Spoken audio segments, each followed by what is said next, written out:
Няма безупречна марка фитнес машина. Всяка от тях си има плюсове и минуси. Проблемът е, че често пъти хората бъркат лъскавата нова машина с добре направената такава.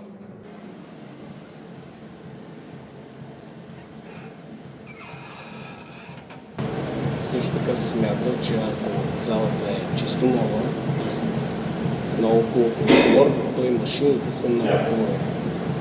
Често пъти това не е истина и в това видео ще отворя въпроса защо. Ще започна с това, че първите фитнес машини са били с медицинска цел. Освен рехабилитация, инженерно са проектирани и за доста тежки тренировки. В днешно време фитнес индустрията създава машини, които не са създадени за хора. И не, нямам предвид ветеринарното оборудване.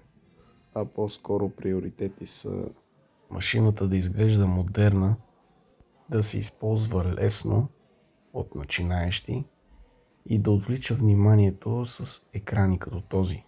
На заден план остават приоритети като безопасност, стабилност и ефективност от биомеханична гледна точка.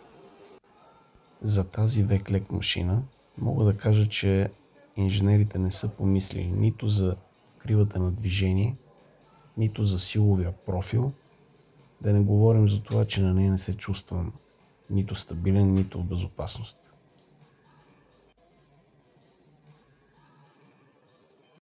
Конкретно за безопасността.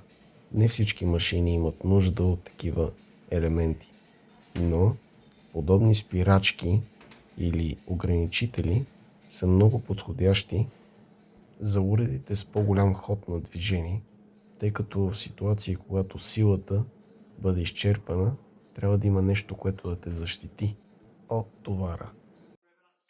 Различните типове машини, както и марки, оборудване разполагат с разнообразни типове защита. Друг елемент на безопасността, освен ограничителите, е тапицерията, тъй като е важно тя да бъде удобна. Например, тясната и мека пейка не осигурява така нужната стабилност на тялото. Забелязва се и при обикновени висилки, където имаме външна опора за лакътя. Това къде е поставена е също важно за това как ще се усети натоварването от машината. Тук облегалката е на таза, вместо в горната част на гърба. Разликата е съществена, тъй като на машината отляво е необходима стабилност от коремните мускули, за да противодействаш на силовата крива.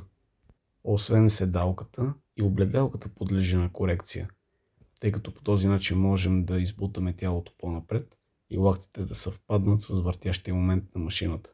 Така и обхвата на движение се увеличава.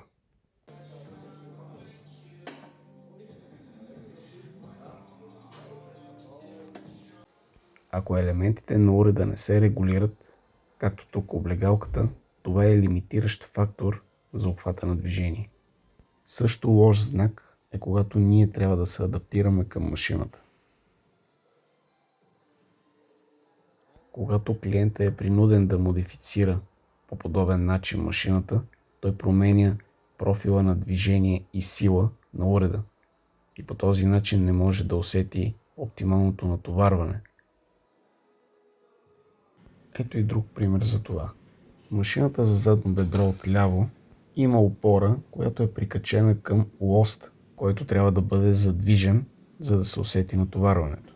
Но поради третия закон на механиката, колкото по-силно натиснеш, за да сгънеш крака, толкова и голяма сила ще те посрещне в предната част на пищялите, което меко казано е много неудобно и лимитиращо, що се отнася до избора на тежест. Както вече казах, важно е машината да има достатъчно опции за регулация. Но ако те са твърде много, често пъти това отказва начинаещия. Някои машини са проектирани така, че колкото и да ги настройваш, профилът им на движение не съвпада с този на крайника. Това води до компенсации, които ставите и сухожилията отнасят. В такъв случай, дори и да има идеален силов профил, уреда става неефективен. Сега ще покажа и такъв тип машина. Тук силовия профил е много добър, тъй като той се променя според това в коя позиция мускулът е по-силен. Това е особено важно, когато говорим за силова прогресия. Аз и без да сега не мога да ти кажа, че не става тази машина. На тази марка. На тази марка не става. Освен, че тегли назад, облегалката също не е добре направена и няма колан. Но оригиналната пуловър машина, създадена от Артър Джонс, има всичко, което е необходимо, за да се усети натоварването точно където трябва. За марката Nautilus имам цяло видео, което може да видите, като кликнете горе вдясно.